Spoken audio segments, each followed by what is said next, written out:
What up, what up? Y'all already know what time it is. You're now tuned in with your guys, two grown men having a conversation. I'm Joe T. D. Johns. And man, today we're going to get straight into it, man. I wanted to talk about depression. Ooh-wee. I had text my guy, man. I actually had some things on my mind when I sent it. And it was one of them moments where I wanted to talk about something, but I didn't. Yeah. I got to pick and choose who to talk to. Oh, pressure, no pressure. And it sit in me. And I was like, man, let me hear my guy.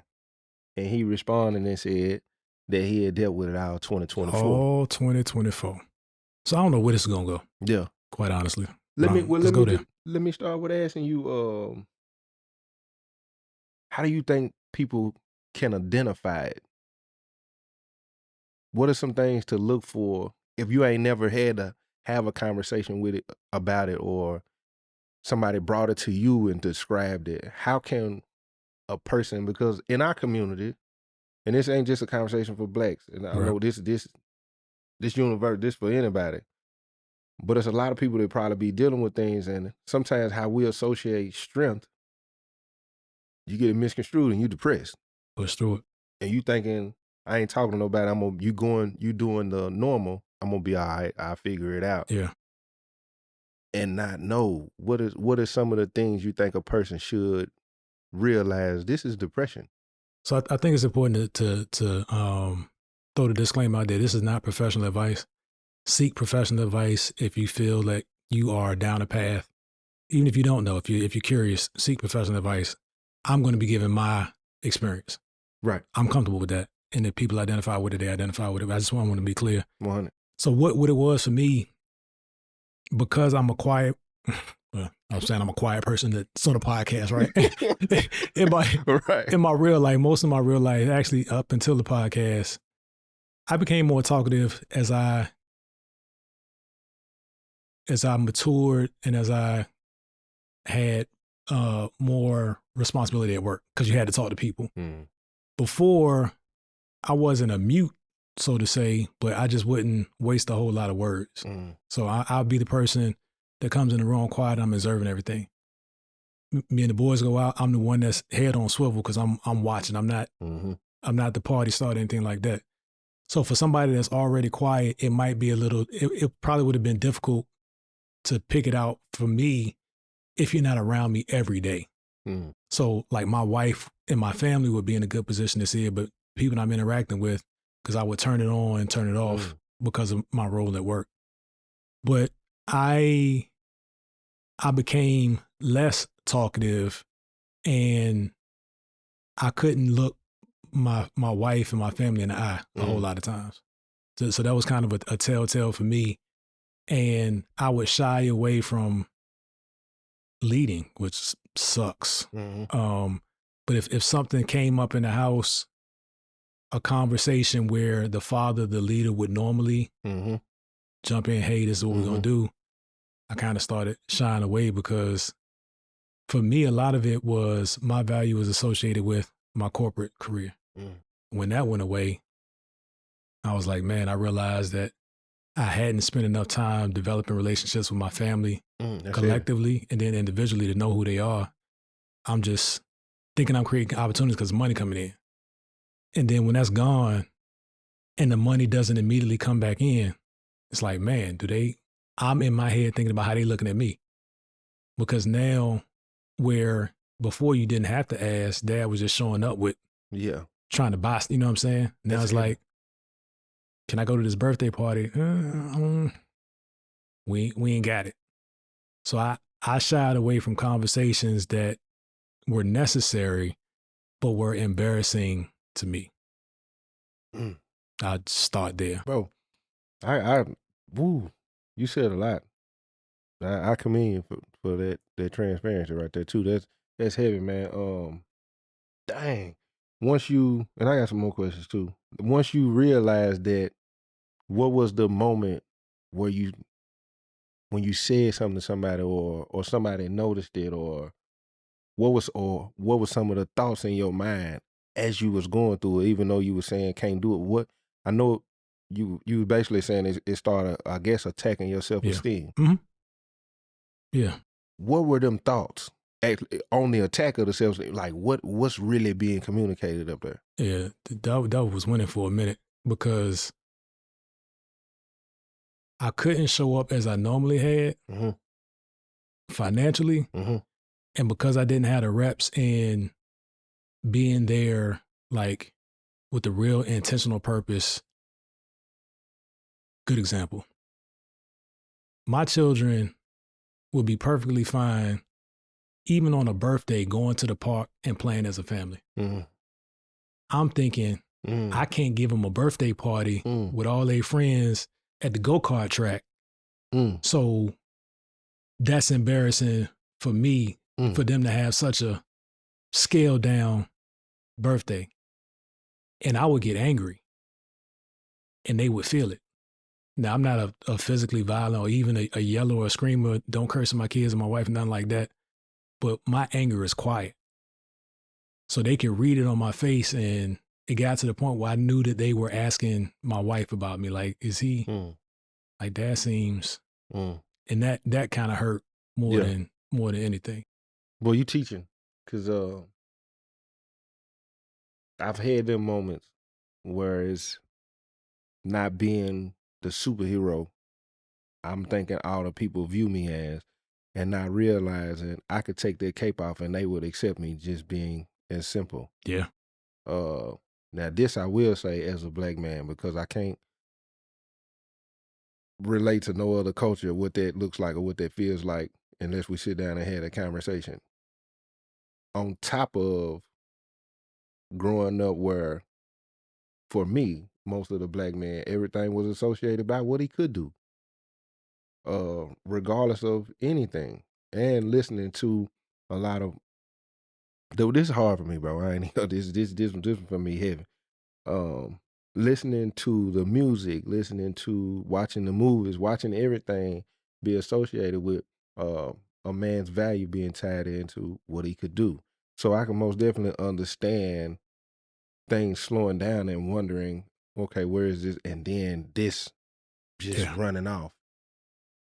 On top of, if you've never, not saying you ain't never had vulnerable moments or talked to people or been open, but to really start to understand that unfamiliar, untouched territory of that emotional, sensitive side as a man.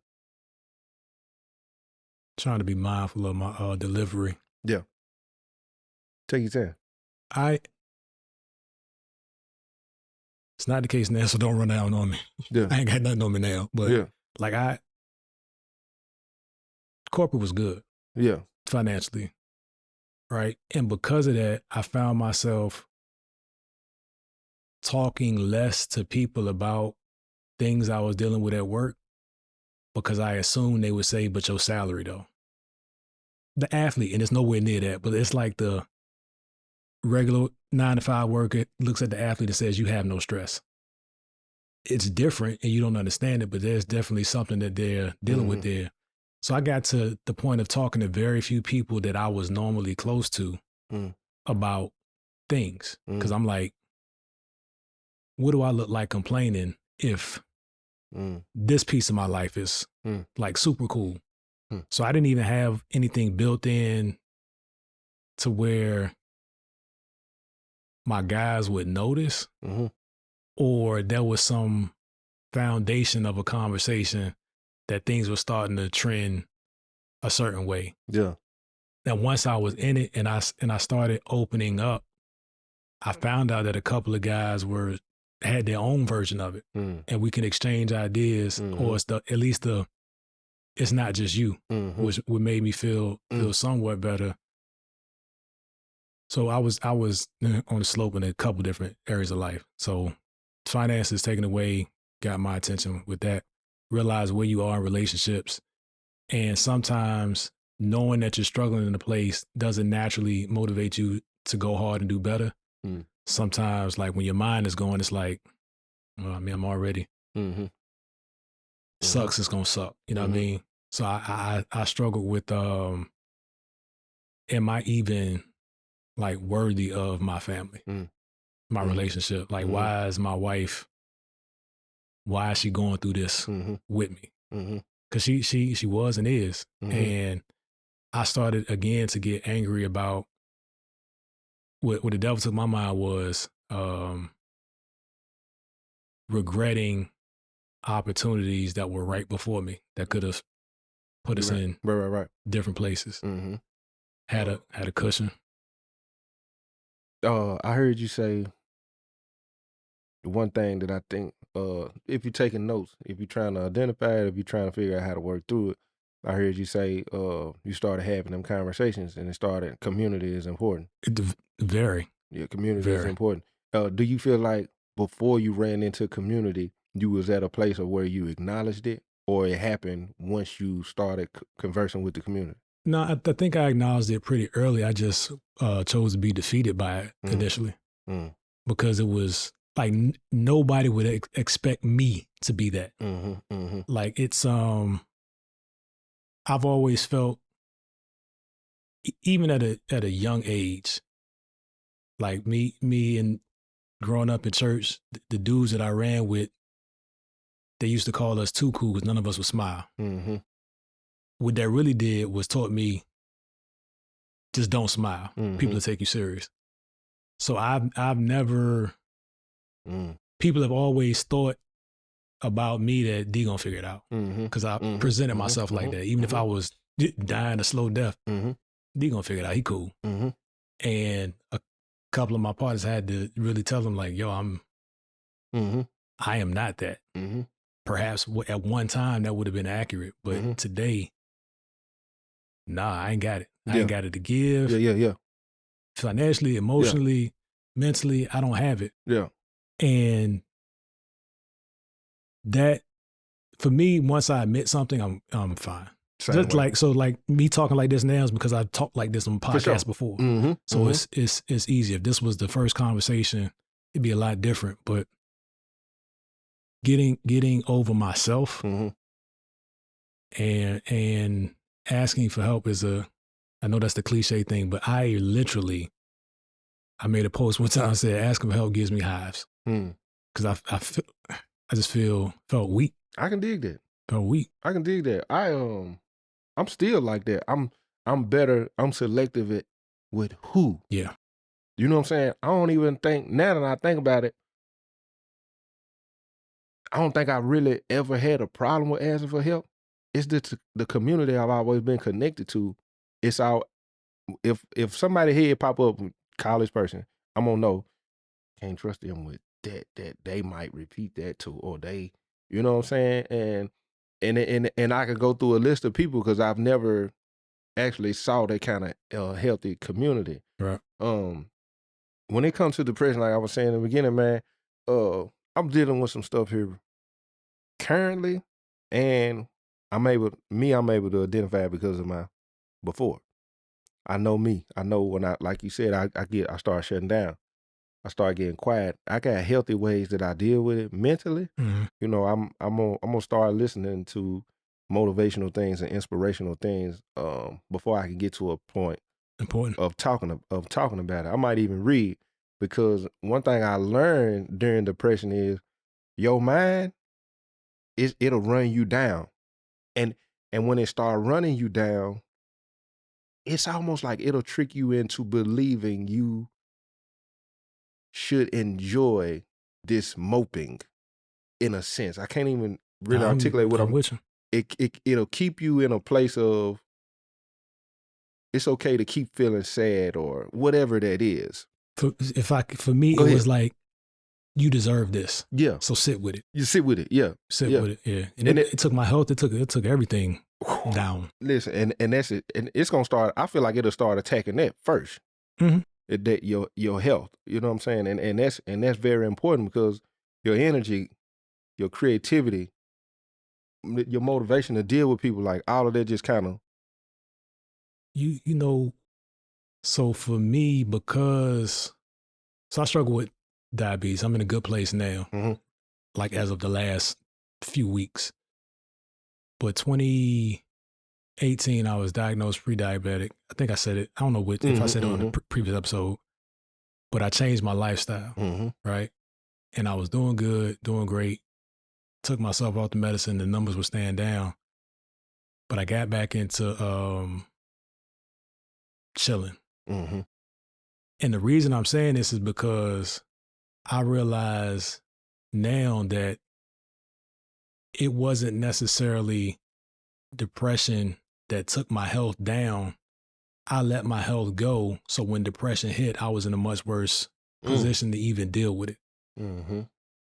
It was easier for me to allow things to persist because I already wasn't healthy. It's like the difference between missing a week at the gym and a year. You go back after a week, it's gonna hurt. Right. After a year, you're gonna feel weak. Like Yeah. it's at least that's how I've always, my spurts with working out and being healthy is when you go back and you can't put up what you was putting up before. It's almost like it can either deter you or motivate you. Right. Right. Can you think of any, and I'm about to ask this question because once I started thinking about it currently, I started thinking back to, can I identify any moments when I was depressed as a kid and did not know? And I had one incident, I had one moment I knew this, now that I can say that was depression. It was around, I was hustling, everything was on the up and up, and everything started falling down. But not only did it start slowing down, I was starting to get in a lot of trouble, and I feel like I had a bunch of enemies around me. Now, a lot of people will say, well, you kind of brought that on yourself. It was the environment that I was in. It still don't mean that in that lifestyle that I'm living, it can't bring a form of depression. So I remember I was on a run at the time. I think I'm like 16 years old. I got no license, never had a license. Matter of fact, I didn't get my license when I got out of prison. I was 29 some years old, but I had a lot of enemies. There was a lot of chaos going on, and I remember going in my cousin's house. Her name Deb, one of my favorites. And when I walked in the house, I remember her asking me, "What's wrong? Something seemed off about you." And I think I had already been being quiet, coming in the house, kind of speaking and going on, but about my business. But normally I sit down and kick it. And I remember going in the bathroom, and I looked in the mirror at myself. And as I was looking, my eyes started turning red before I even started crying. And I remember thinking, like, I ain't got nobody. I'm on the run. I'm tired of running. The money's slowing down. I don't know what they look like as far as my friendship goes because, like you said, I'm not. They gonna go on to the next. I'm thinking my status is tied into that. My popularity, my identity. Yep. Is all tied into these things that are now slowing down. And not only that, I'm on the verge of going to jail. So as I'm sitting there, I started crying, and I remember falling back on the wall and just kind of sliding down the wall. I know it sounds dramatic, but this is actually what happened. And I remember sitting there just letting it out, which felt like some form of relief because I was kind of acknowledging everything at that moment. But I got up, I remember turning the water on and trying to make sure they weren't gonna be able to tell when I walked out.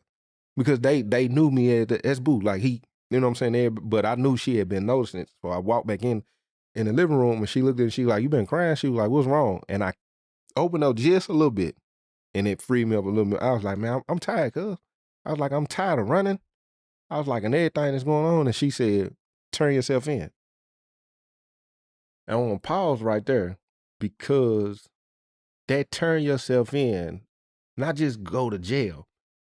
When I think about it now in this moment, you turn yourself, like, initiate that conversation, that acknowledgement, that turn yourself in versus living in it, because that's I was starting to live in it, and but I did tell her, and my response was, I can't do that. I can't do that. And it's a lot of people who's struggling with depression, anxiety, all kinds of things. It could be suicide. It's so many things you struggling with, and really what you done is what I said in that moment. I can't do it. And you handed over the reins to your fight. Yeah. Yeah. And that in that moment, that I think when I look back at that, that's the first time I can acknowledge, I can realize I was 15, 16 years old at the time. I got a child, never had a father figure. I'm in the street full-fledged. I'm running from the police. I'm doing everything you could think of except drugs. And thinking this is my sense of normalcy. And now I think that was my first time. My second time realizing that I was facing life in prison. I was on 23-1, which is you sit in cell 23 hours a day, you get out 1 hour a day, and I'm facing life sentence, literally. Somebody lost their life. I hadn't even really realized in about 2 years of fighting the case what I had done, what I was involved in at all. To me, it was the way of life. Yeah. When you in that, you respect what come with the life. So I hadn't really registered. Somebody lost their life. His son will never see his child again. And then I started thinking about, I ain't finna see my child unless it's, her coming to visitation. And I'm thinking about my mama and that was the first time I started thinking, all that stuff you did in the streets, that could come back on your people. Like, it's people you hurt and done stuff to. You done threaten people. Like, you got family out. Like, I really started registering all these things. And again, I broke down, slowed down on eating, just sitting I know light off all the time, covering my window up. It's dark in here all the time. I started gaining weight. As you can see, these stretch marks, I started gaining weight. I got up to like 235. I ain't have a clue what was going on. And it was an officer, Chris, he used to come back here and talk to me, give me the word here and there. And then it was a woman, I like to say she was like a therapist, Miss Lane. She started coming back and having conversations with me, and I started opening up. And she kind of told me, and I was depressed and didn't have a clue. I've never had these kind of conversations with my mama, uncle, dad, even though he locked up. I know he still called. I had never had a conversation with anybody about depression. I'm sure my mama has been depressed before. Like, you never asked. Like, you never thought, something could be as many calls as you have. And I love my mama to death. Don't get me wrong. I'm just saying, bring the awareness. You might have somebody around you that's struggling with something that just might not even know what it was. You might be in a place in your life where you done acknowledged these symptoms or knew what it was and found your way out of it, and you ain't took the time to kind of shine that light and open it up to somebody else who probably sitting in depression right now. We never had those. So our upbringing is contrast. I think that's clear if anybody's watched the other episodes. And I'm making that point because those conversations never happened in my house either. In a seemingly two-parent functioning, and it was, but it just wasn't a common thing in my household, in my experience, to talk about feelings like that. And it might be newsflash to my parents listening to this, honestly, because I never, and that's the thing that we got to be cautious of, is pushing everything to prayer. Come on. In a sweeping motion. I don't think there's a thing that prayer can't fix, but I'm going to pray for you when I'm actually dying inside. That's heavy. That's thanks, but I mean, you know what I'm saying? But and I think a lot of it is ignorance in, we go with out the window, our community, but just what was modeled and demonstrated, what was acceptable. What was acceptable? What was acceptable, I say that. Never saw my dad complain a lot. It'd be interesting to know if my dad was ever depressed. The most revealing thing that my dad told me about his emotional state or how he deals with trauma, my dad was 20 or 21 when his dad died. His dad was 45 or 46.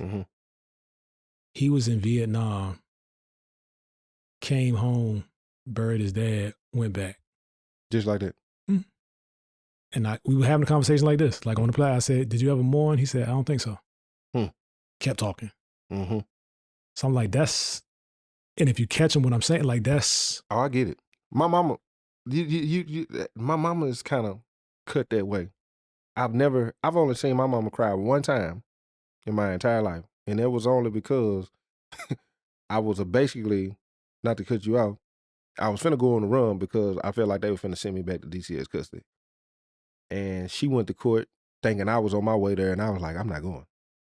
And just so happened, my caseworker at the time called me because I wasn't there, and they was asking me where I was at, and I told them, I was like, I ain't coming. You can go ahead and tell my mama I'm not coming. And they went and talked to the judge, and the judge said, if he come here and he passed a drug test, I ain't gonna lock him up. And my mama took the phone and was like, I know you can pass the drug test. You need to come on up here. And I was like, I'm on my way. I can pass the drug test. I'm coming. But when I got there and walked in the courtroom, the judge was chewing my mama out in front of everybody. And she turned around, and that was the first time I had ever seen my mama shed a tear. Wow. And when I walked up there, she said, this is my last time ever coming to court with you. You might well go ahead. And I took it, which I ain't, but that was the first time. Ooh. First time I saw my dad cry. First time I remember my dad crying was after he whipped me. I was in 7th grade, and I got in trouble at school. It was something that happened at school, and my grades was bad, and I came home and ran away. Ran away. Literally went around the corner twice. Went around a couple. I was on a run. That's Nori. Yeah. That was me. It was my Nori time. Yeah. Which this funny how it's kind of, but I understand now as a parent, like the disrespect that is, especially in a home that wasn't broken. Mm-hmm. I guess I was making a statement, and when he came, he found me like just driving around, and I had my bag. I had a duffel bag, couple of clothes, a can of beans, and my Rambo knife. You was out of there. I was on the run. Yeah. I was on the run. And got back home, and he whipped me. And then he went in the next room. I heard him crying. And he came in and apologized to me. He was like, that was so degrading to you. Because I'm like 5'11". Mm-hmm. I'm not a man, but it's you have to allow it to happen, the size that I was.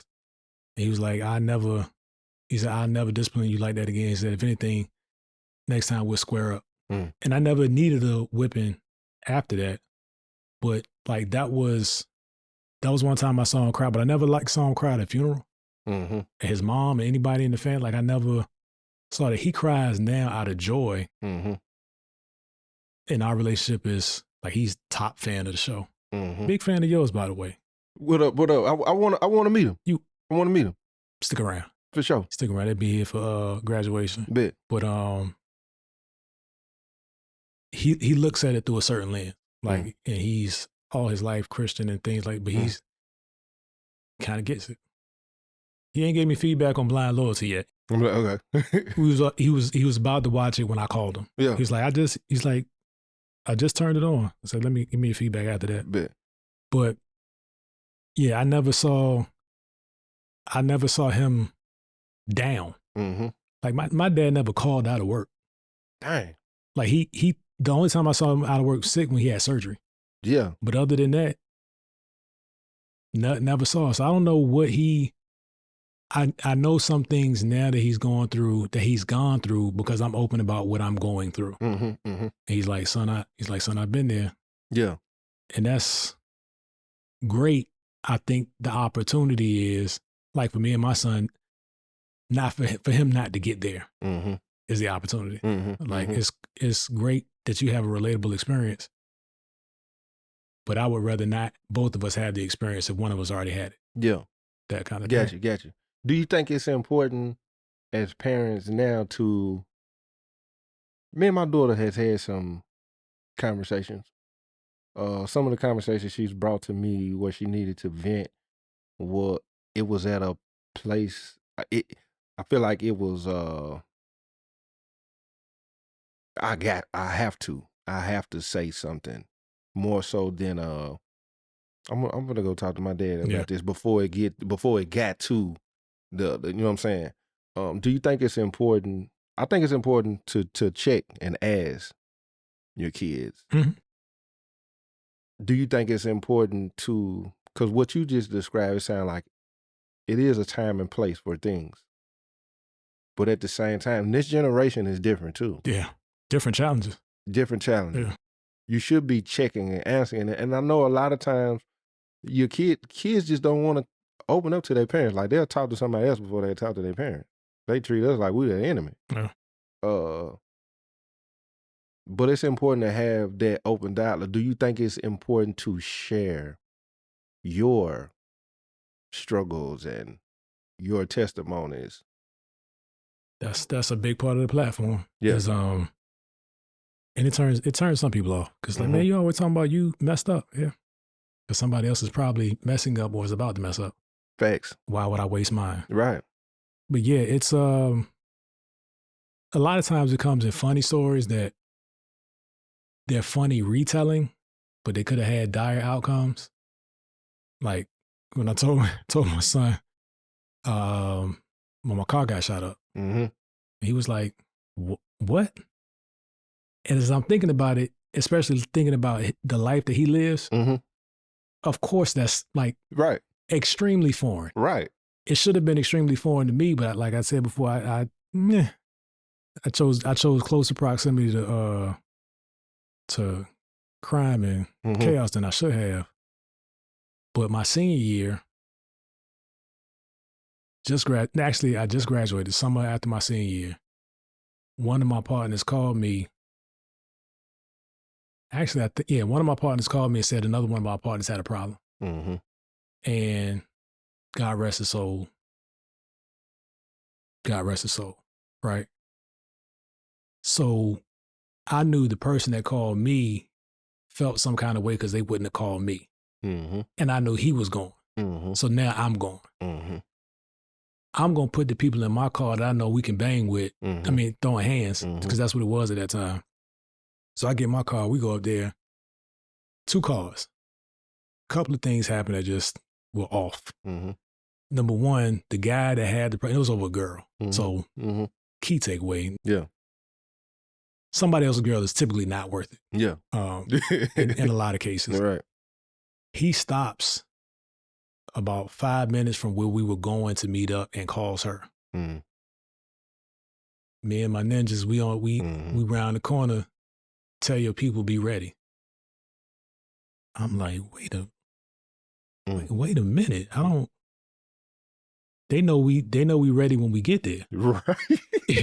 Right. And the Royal Rumble ensues. So we get up there, the one car, my partner with the guy that had the problem was a car full. They drove up.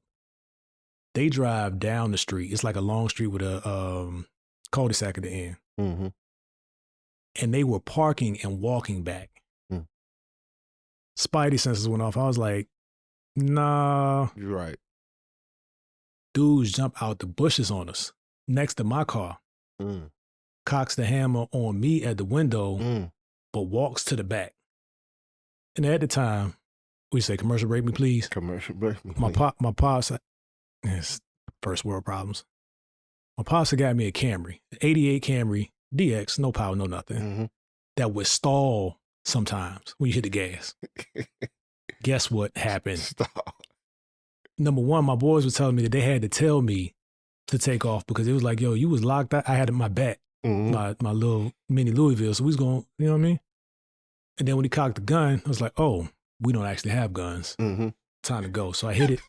So it stalls out. He walks to the back of the window. I don't know if he walked to the back or when it finally took off, he started squeezing. Shot out my back window, hit my boy in the shoulder, just grazed him. I shouldn't hit my boy in the shoulder. And we leave the scene, but everybody is in the car talking about, take me somewhere to get a gun. My conscience kicks in. I'm like, you need to go to the hospital. Right. Take him to the hospital. And it's like, you don't realize everything that's going on until the moment gets quiet. So get up there, my parents come. They're freaking out. To me, it's just, I'm still thinking about when we going to get back and all of that. My point is, you got to be mindful of talking to your children because by all assumptions, I should have never been in that situation. There was no expectation that I was going anywhere near danger, but I was. And that's not a knock on my parents. We just didn't have that kind of I wasn't open with them because I didn't think they relate to my experience. So yes, I'm open with my kids about, yo, I did some dumb stuff. Yeah. This is it. Thank God I'm here to be a father. Right. But I probably shouldn't be. Right. Yeah. I can think of a moment when I realized I never had that kind of open dialogue. I was in the cell with my daddy, and I had got molested by a family member when I was like 9, 10 years old. And to me, which I feel like led to promiscuity. How you say it? Promiscuity. Excuse me for anybody. That's the one thing they're gonna hear. Yeah, that is. Yeah, I feel like that's what made me start chasing. It was almost like an addict the first time they hit some dope and realize, and they think they can get that same first feeling again. Yeah. And I'm in the cell telling I'm sharing stories, and that story come up, and I tell him about it. And as I'm telling him, I'm saying it like then she came in the room, and the whole time his face was just kind of scrunched up. Yeah. And I'm noticing as I'm talking, I'm like, he not enjoying this like the rest of them. Right. So by the time I finished, he was like, who did that to you? And it was his tone. Yeah. And I was like, what's up? He was like, you know that's wrong, right? And when he said it, this wasn't kicking it with my bros, kicking it, thinking, he was like, that's rape. And then he started explaining things to me. And in that moment, I'm sitting here like, if I would have said this to anybody else, it probably would have been swept under the rug. It would have been, it ain't what you think. We probably would have laughed. Like, what? This was the first time I was like, I ain't never had this kind of conversation back home or felt like this is how things were going to go. I'm kicking it with you like this because I'm thinking, you know what I'm saying? I ain't never had no open. And still, me and my mama, we still like that today. Honestly, if I hit her up on something serious, I don't know if it scare her, bro. I don't know if it worries her when she hear me expressing I'm down or I'm trying to figure something out or things that she just don't want to accept her kid is going through, even at 37. And it seemed like it keeps her from encouraging me or pouring into me or trying to get to a point of relating or sharing something from her. Like I don't know what that is. So it's just awkward now. It's done got to the point now, bro, where I'll share something with her and I already know she ain't gonna say nothing, but I'll just take it in my mind as I got it off of me. At least she heard me. But no response. So one thing that I've come across on this platform, and I've had to realize as a parent myself, is that sometimes we parent out of embarrassment or the avoidance of embarrassment because that's a reflection of you. We believe that as parents. Everything that your child does is not actually a reflection of you. Right. They have free choice, and after a certain age, and that's what sometimes parents don't want to acknowledge it because they have to acknowledge some of their shortcomings. That's real. Some of their shortcomings. Like my dad, he said the one thing that he regretted not talking to me about, talking with me about, or talking to me about was sex. It was very much, God said no. I think he gave me a book that was like from the religion. I just want to have a lot of sex. Yeah. Just trying to figure it out. And it was almost like he was embarrassed. Like in real time, it seemed like he was too embarrassed to have a conversation. And then after the fact, he was embarrassed that he didn't have a conversation. So that's something to be aware of, is not talking about it doesn't mean it's not happening. Like your ignorance as a parent doesn't mean it doesn't protect you from guilt long term. Right. It's gonna surface at some point. That's real. I do and that's great. I kind of deal with that with my daughter at times, but I fight on through it because I got a constant thought of what my parents didn't do, and I fight on through it regardless of how comfortable it is, and it helps me when I do it because then I get to see that wasn't so bad. Yeah. It didn't go like your mind, like it wasn't so bad. some things to, because I know we've been discussing, because I want to talk about the like things I've been feeling here recently. Let's talk about.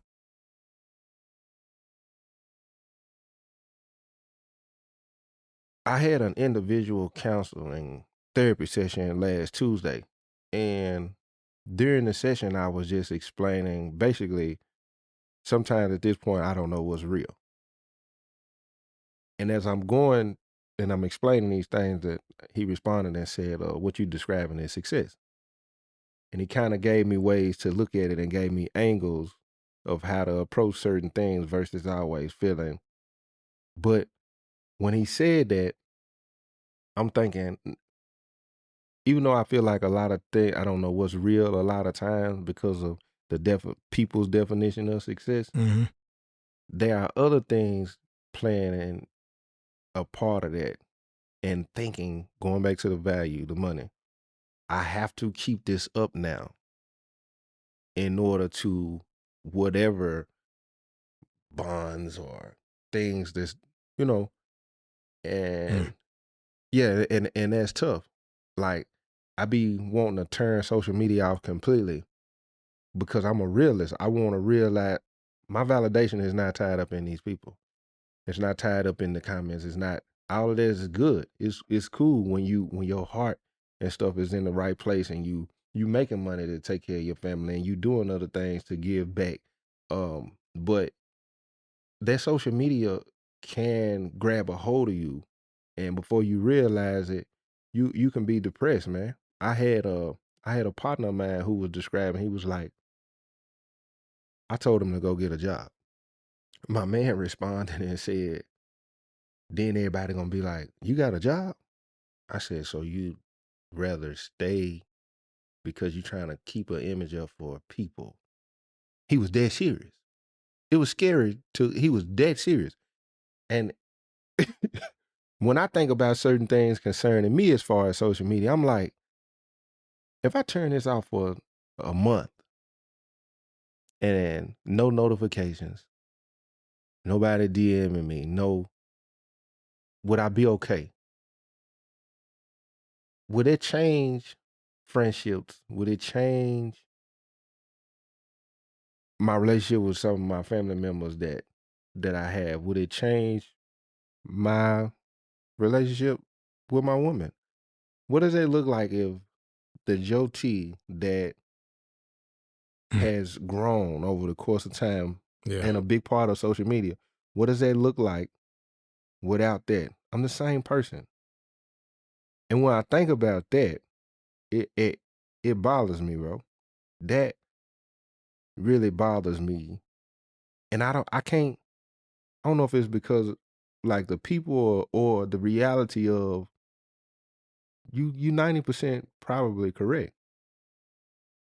Do you ever feel like you are or people perceive you as a character online? I think that I am grateful for. I do feel like I built my platform on being original, being myself, authentic. I do think people respect me as far as where I built it, as far as my faith. I know I can be entertaining here and there, but I do feel like people look at it like, nah, dude pretty solid on, what he stand for. I Mm-hmm. do feel like that. I just feel like it's just so superficial even with that. It's still just a matter of a fall off. Them same people that rooted for you will be the same people that say, look at him now. That's crazy. And it all go no refuge, bro. That's what it's boiling down to. When you sit back and you say, I have no refuge, Yeah. it's me. It's literally me, bro. Like, I know I got people. Don't get me wrong. I have people. I do. I feel like I got you, bro. You in my I house. I feel that. I Yeah. genuinely feel like I know I can call bro. Yeah. Yeah. Yeah. Uh,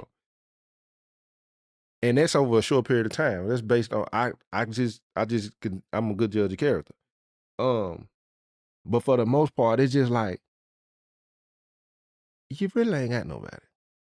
You really like it's crazy to even say, But when I'm really sitting back thinking, I'm like, Do you think it's because, like, similar to what I mentioned earlier, do you think it's because you have a guilt to be grateful for your position, and when you look around, there's not really somebody else that's like you that you can that's in your circle?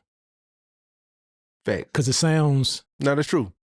to somebody not doing as well, and y'all don't have a genuine, well, even if you got, like, it's people see through see Right. life through their lens. It sounds disingenuous to be upset when you're up, Man. seemingly. You know what I'm saying? It's like, how Some of the most successful people, you watch them commit suicide. Robin Williams was one of my favorites. Flubber, Mrs. Doubtfire. Like, to see is another one. My guy, that did the food shows on CNN. Oh yeah. I know who you're talking about. Yeah, Boudin. Was it some Bourdain? Bourdain. Yep. Man, those suicides bothered me. I was like, dude, what? Like, I used to watch Bourdain all the time. I was like, he was enjoying all these coaches. He was in, and I'm not suicidal, but watching that, people, you have no idea. No what idea. People are really The demons thinking they're or dealing feeling. with. You really have no idea what people are dealing with. And then I had a dream, and I always feel like the Most High talked to me through dreams. And in the dream, there was a lot of people in the room that I'm connected to, and everybody was doing their thing.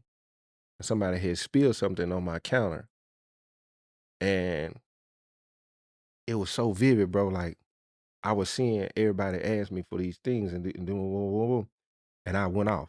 Like, I just blew up. Because they spilled something? Before I noticed the spill, I blew up, and as I was blowing up, I started walking over to the counter, and I saw the spill too. But even in the dream, I feel like the spirit showed me who did the spill, and I looked directly at the person, and they had a cup in their hand. I was like, bro, you didn't. And I started trying to clean it as I'm talking to him, and I couldn't get the stain wouldn't come up. And by the time, I'm like, why I can't get this? And by the time he came over and it started, and I don't know how I took, I was like, I have to, for one, yeah, everybody, it's like everybody expected me to do.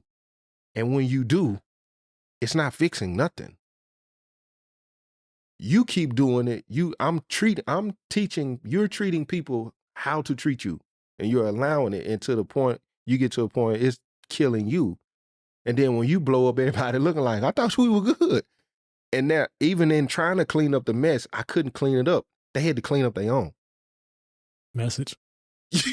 Like, it was serious. It was so serious, bro. It hurt me. You know what I'm saying? More, and the people that I saw, like, it was like, woo wee. And I had another one. I won't talk about that one, but Guilt is a real thing, man. I've experienced feeling guilty not being able to help somebody that I've always helped because I actually didn't have it. Man, say that again. Like, call, pick up, gotcha. Call, pick up, gotcha. Call, pick up, gotcha. Call, pick up. No, I ain't had it the last 2 times, bro. Like, I don't have it. And I get off the phone feeling bad. You know what I'm saying? Like, I feel that. I don't know, that's what they call survivor's remorse, or It is. But, that's a form of it for sure. But it's the more successful you are, and again, like you said, based on how it's defined or perceived, like there's certain things that come with that shrink the population of people that would probably understand it because they're in a similar circumstance. And then the people that you do find in those circumstances may not share the same values as you. Like, if you look across social media, you could put your success up against some other people's, but if you look at it, maybe it's clear that their morals and principles are different than yours. So they're not a suitable source to actually go talk through your challenges with. They might be medicating with, different forms of things that don't suit you. But that's something to be careful of, man. I wish success to everyone to the extent that they can manage it. Amen. No, for real. No, I can dig that. I can dig that. this stuff bitter. It's bittersweet. Yeah. It's bittersweet because sometimes you can't choose that. The calling, listen, to whom much is given, much is required. And a lot of people will quote that and think, you'll look at certain people and say, to whom much is given, and you'll think the thing that was given was the bigger house, the bigger car, the designer clothes. You're thinking to whom much is given. You're thinking the given is the tangible material things. To whom much is given, much is required. You then have to apply more fruits of the spirit, the patience, because now you're attracting more, even though I'm not perfect or healed completely, but in a position that you get in financially first, when the financial blessings come, I feel like that's attached to you're maturing mentally, you're maturing spiritually, and then you're gonna start automatically paying attention to your health. So you're gonna start trying to take care of yourself physically. But on top of all of that, it starts attracting people that are inspired by those things, but they might not come with the right intentions. The scripture also say, be ready to give a hope for what it is that you believe. And the only way you're going to be able to do that is you're going to have to keep the mindset of you were a ransom. They came on the basis of seeing the glitter. Mm-hmm. But you have to keep in your mind, but to whom much is given, much more love is required. Much more patience is required. Much more long suffering is required. Because these people that you attracted look once like you did. And now you're getting frustrated in, you're giving them things, and a part of you, I'm talking to myself first, Mm-hmm. hold yourself accountable because of pieces of you was probably buying love. Pieces of you were accepting certain things on the basis of not realizing you have to stay spiritually mature and set them boundaries to help them walk and get to their place. You don't get to turn and then say, man, hold on. When you should have set them boundaries first. And now you low on the love, you low on the gentleness. Now you angry. And now the enemy done tricked you. And now you sitting here and you depressed. So minor angle adjustment on what you just said. Mm-hmm. We got to be mindful of when that initial giving, when we come into a position where we can't give, is not done in vanity. Pride. I'm big dog now. You preaching. I'm big bro for real. I received it. And thinking back on it, maybe I set up some relationships like that, like the come to me because I'm that guy. Yeah. And then when it's taken away, I'm not really mad at you. Mm-hmm. We conditioned each other for the exchanges. However many it was, however long it lasted. we conditioned each other. We did. Nobody robbed me. It wasn't, I didn't pick up the phone and say, hey, are you low? Yeah. I didn't do that. But it was when I could no longer do it, I had to check myself like, man, why was I actually doing it? That's real, bro.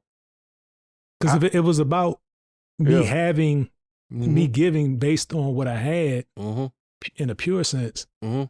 but now it's like, man, I wonder what they think of me now. I can't, bro can't, you know what I mean? Yeah. That's a part of growing too, man. That process is beautiful when you're able to receive it and get in front of it, because even though you can be blessed financially, you can be in a better place spiritually.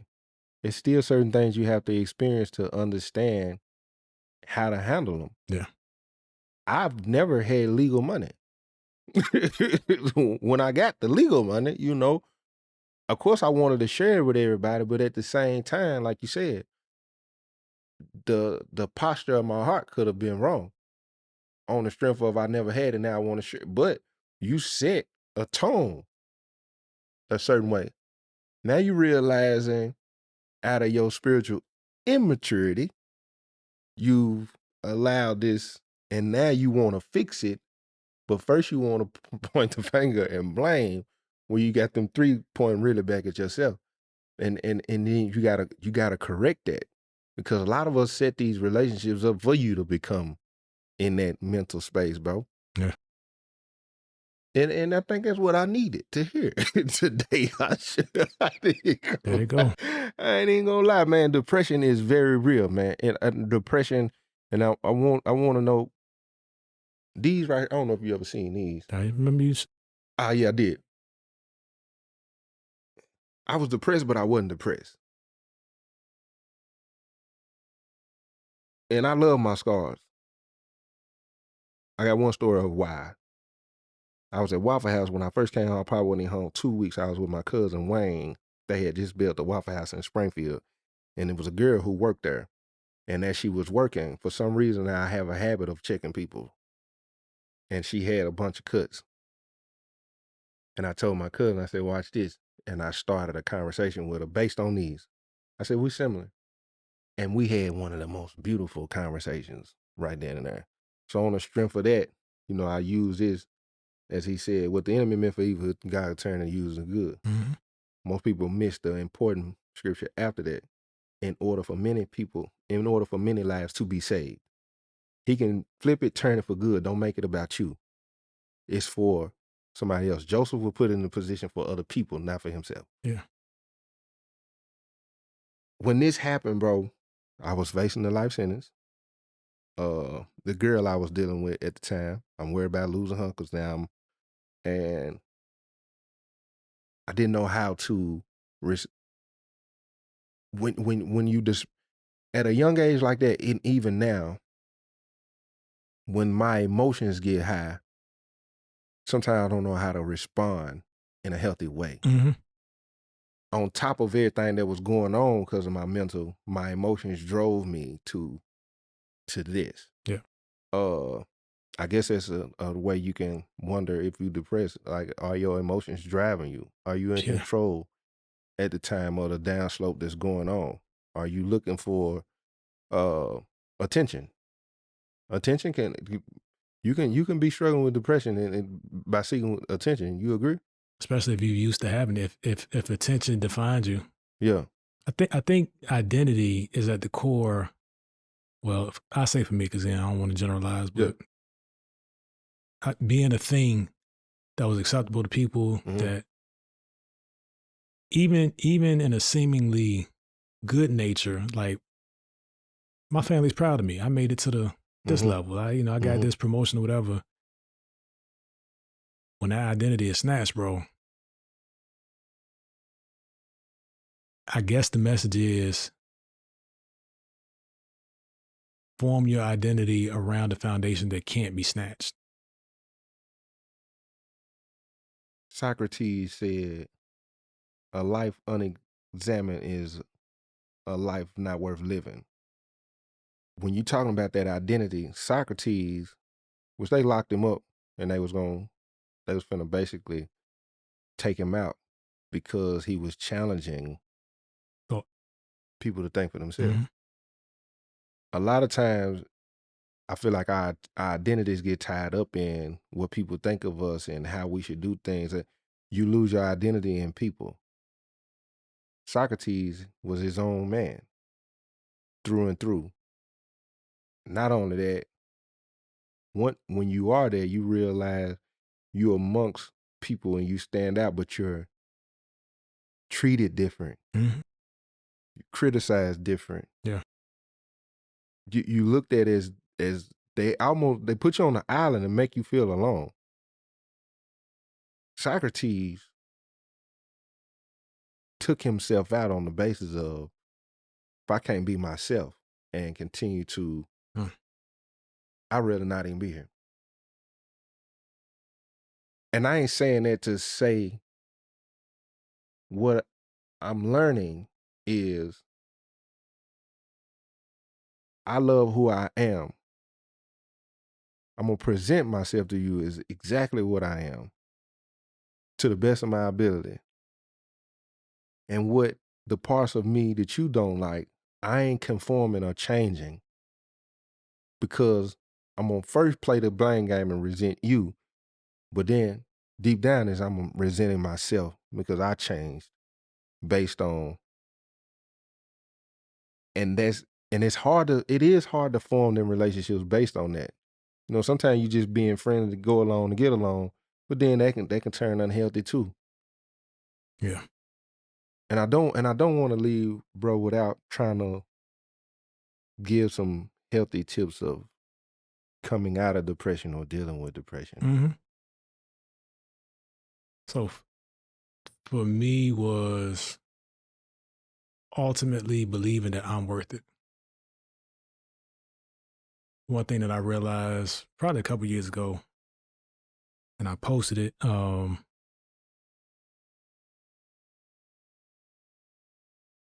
showing up as 70% of you, 100% of your time, 100% of the time for your family is still robbing your family. Mm. If I'm always going to give my family 70%, I'm robbing them. Mm. I got to get to the 100 so that they have the full benefit, full value of me. And I never, and that's kind of one of the dangers, at least in the corporate sense or whatever you're chasing. It doesn't have to be corporate. Men, because that's the only lens I can speak through, is to suggest that you're doing something for your family. Mm. Sometimes it's a selfish cover up for what you really want. Mm-hmm. That's what it was for me. Mm. Now I got to do this. I got to be this guy, and I ain't care nothing about that. Yeah. And it's not that they were ungrateful, but if it was about me achieving some fictitious title, and I call it that in hindsight, it was a very real, very responsible title, Mm-hmm. or knowing what their favorite color was, or knowing what they're studying in school, or knowing that they had a recital this weekend, or knowing that they like soccer now instead of baseball, they would have took the latter. That's real. That's So, real. One of the things I'm gonna say that I do, if I'm feeling down before I get to that I work out. yeah. I start working out. I feel like it's good for my mental. I feel like I start, that energy and get some kind of motivation. It could be something that simple. I don't know how heavy things are for other people. Once I start working out, I'll start talking eventually. For me, I think that's what it is. I like to read too. I like to read. What I don't do is start listening to certain music. I was about to say, yeah. I do not feed it. I don't feed it. I won't listen to certain things on social media. I won't start searching certain things. Because you'll find it. You most definitely. You'll find whatever you need, whatever you're looking for to fit your mood or to justify your mood, you'll find it. Yeah, it's waiting on you. It is. I promise you, it is waiting on you. Spiritual warfare is real. And trust me, if you going through it, if you believe, trust me, they see what you're going through, and what you're looking for is waiting for you to come to push you on down further. Yeah. Yeah, to push you on down further. And be careful of, if you playing the blame game before you take full responsibility for, if it is your full responsibility, be careful of talking to those you feel help put you in that state too, because gaslighting, narcissism, lack of accountability, empathy, sympathy, it's gonna hurt worse. It's gonna put you worse when you, because some of us wait for apologies for people we should never expect to get them from. Very real. Very real. And man, with that, bro, I ain't got nothing else to say, man. I'll say this: if you're going through depression, like my guy said in the beginning, seek professional help, man. We just having a conversation based on our experiences. If you're not in a position to seek professional help, at least start talking. Because one person in my life told me, I'll never forget, when I was going through a lot, they said, whatever you do, don't quit talking. And from there, I'll talk about it. Yeah, I would say in closing, from an accountability perspective, stop blaming folks for not teaching you what they never knew.